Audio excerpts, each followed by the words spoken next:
Halo, selamat datang di video kita kali ini. Nah, hari ini kita akan belajar mengenai penerapan nilai mutlak.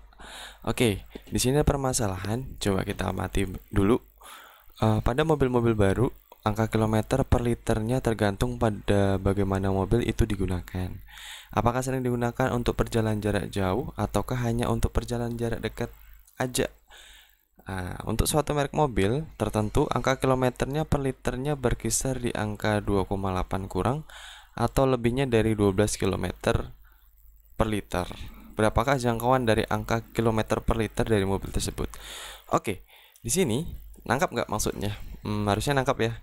Step pertama dalam menentukan model matematika dari penerapan nilai mutlak atau soal cerita itu adalah kita pahami dulu maksud soalnya. Oke, kalau kita lihat di sini adalah jadi misalkan gini, cara mudahnya gini. Ada mobil baru dan itu kita lihat rata-ratanya itu bisa menghabiskan 12 kilometer per liter. Tergantung gimana dia pakainya. Nah, misalkan untuk jarak jauh atau mobil itu sering dipakai untuk jarak jauh atau memang sering di jarak dekat aja. Nah, yang penting jangkauannya ada 2,8. Artinya, apa arti jangkauan? Eh, dari 12 kilometer ini, dia itu bisa lebih dari 12 kilometer, tapi sejauh 2,8 atau kurang dari 12 kilometer sejauh 2,8. Maksudnya, Pak, ketika mobil itu sering digunakan untuk jarak jauh, artinya mesinnya cepat rusak dong. Nah, artinya dia juga semakin boros. Artinya dia bisa menghabiskan kurang dari 12 kilometer per liter. Artinya dia berkurang sejauh 2,8 ke kiri. Nah, tapi kalau mobil itu sering digunakan untuk jarak dekat atau misalnya jarang malah digunakan biasa untuk jarak-jarak dekat aja, maka dia bisa lebih hemat. Artinya, jarak tempuhnya bisa lebih dari 12 kilometer, mungkin bisa bisa 14, sekian kilometer per liter. Yang penting jangkauan terjauhnya 2,8. Artinya, menambah ke kanan sejauh 2,8, menambah ke kiri mengurangi ke kiri sejauh 2,8. Nah, yang penting mentok apa ya, bukan mentok. Maksimalnya 2,8 gitu. Oke, kita pahami maksud soalnya seperti itu. Nah, selanjutnya kita pahami, ini soalnya termasuk soal yang harus positif atau enggak? Artinya boleh enggak dia negatif? Enggak boleh ya, karena bensin enggak mungkin negatif. Nah, berarti kalau misalkan seperti itu teman-teman harusnya udah tahu ya bentuknya gimana. Iya Pak, udah tahu. Apa? Coba bentuknya. Pasti bentuknya nanti dalam bentuk seperti ini Pak. Mutlak, mutlak saya tebalkan X min A titik B. Ya, gitu. Dimana kita berbicara A itu adalah rata-rata. Biasanya mobil baru itu berapa sih? Oh, ternyata 12 kilometer nih. Nah, ini A-nya nih. Kemudian X itu adalah jangkauan mobil itu. Misalkan sering digunakan jadi berapa, kemudian jarang digunakan jadi berapa. Nah, kemudian B apa? B itu adalah jangkauannya. Jangkauannya berapa? 2,8. Nah, kalau kita buat garis bilangan misalkan gini ya, saya buat garis bilangan di sini 12.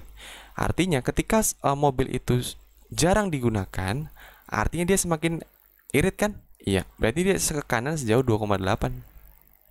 Artinya berarti di sini apa? 14,8 kan? Dia bisa menempuh jarak 14,8 km per liter karena jarang digunakan atau sering digunakan untuk jarak-jarak dekat aja. Tetapi jika dia itu mobilnya sering digunakan tuh untuk jarak-jarak yang jauh atau keluar kota, kemudian antar provinsi gitu kan. Nah, maka dia lebih boros dong mesinnya. Maka bensinnya juga pasti lebih boros juga. Maka kalau mobil baru 12, maka kalau sering digunakan jadi apa? Misalkan kurangnya 12 ya, jadi 10 atau 9,2 gitu. Seperti itu. Jadi kalau dari sini kita udah dapat sebenarnya nilainya. Tapi kalau kita modelkan dalam mutlak gimana? Kita lihat, ini kan HP-nya berbentuk apa? Ayo, berbentuk apa? Berbentuk irisan. Karena di antara X-nya ya, X itu di antara 9,2 dan 14,8. 14,8. Berarti tandanya apa? Kurang dari atau sama dengan. Jadi kalau jangkauan artinya berarti dia itu berkurang ke kiri sejauh jangkauan itu dan menambah ke kanan sejauh jangkauan itu.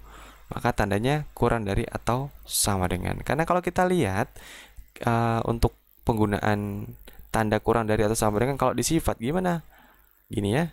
Itu kan HP-nya adalah X itu di antara negatif A dan A. Nah, gini. Ini kan sama konteksnya dengan ini. Berarti tandanya ini ya. Nah, maka kalau misalkan saya masukkan ke sini gimana? Berarti X min berapa? Di sini rata-rata mobilnya itu menghabiskan itu berapa? 12 ya, mobil barunya. Kemudian jangkauannya berapa? 2,8. Kemudian ini kalau diselesaikan gimana? Berarti bisa pakai definisi ya. X min 12 kurang dari atau sama dengan 2,8.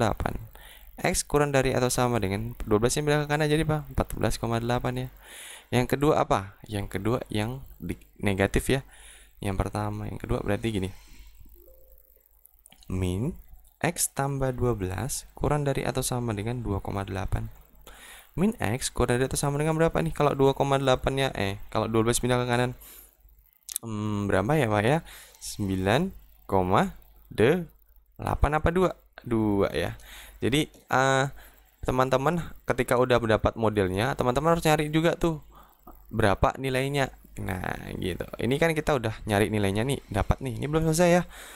Kalau ini kedua harus kita kali dengan negatif, tandanya gimana? Jadi berubah juga. Nah, gini. Iya nggak sih? Oh, sorry, ini negatif ya. Jadi di sini plus. Oke, terus gimana Pak? Kita gambar tuh garis bilangannya. Ada berapa? Ada 9,2 berarti di sini ya. Di sini berapa? 14,8. X lebih dari 9,2 ke kanan. X kurang dari 14,8 ke kiri. Nah, sekarang kalau kita lihat daerah mana yang terkena 2 kali? Yang tengah, Pak. Iya. Maka HP-nya berarti di antara 9,2 dan 14,8. Berarti kalau kita kaitkan dengan masalahnya, kita dapat menyimpulkan bahwa oh, ternyata rata-rata mobil itu bisa menempuh dengan jangkauan jarak di angka 9,2 sampai 14,8. Artinya jarak terjauh itu 14,8 km per liter, di mana itu mobilnya jarang digunakan. Lebih hemat dong. Dan jarak terdekat atau jarak paling dekat lah yang bisa ditempuh ada 9,2. Kenapa? Karena mobil itu sering digunakan, jadi lebih boros dong. Nah, lebih banyak mau makan bensin, makan lebih sedikit, ambil lebih dekat, lebih pendek jaraknya. Gitu. Bisa? Bisa ya. Jadi step pertama kita pahami maksud soalnya, kita modelkan dengan bahasa kita yang paling gampang. Kemudian kaitkan masalahnya ini harus positif apa enggak. Kalau positif bentuknya gimana? X min A ya. Kemudian kita lihat tandanya. Lihat. Tandanya bisa langsung kita perhatikan. Oh, ternyata biasanya ya jangkauan itu artinya seperti saya bilang tadi, dia itu bisa menyimpang ke kanan dari angka itu dan juga menyimpang ke kiri. Artinya ke kanan sejauh jangkauan itu, ke kiri sejauh jangkauan itu. Dan biasanya kata jangkauan itu tandanya kurang dari atau sama dengan gitu. Bisa? Bisa, Pak. Mantap. Sip ya.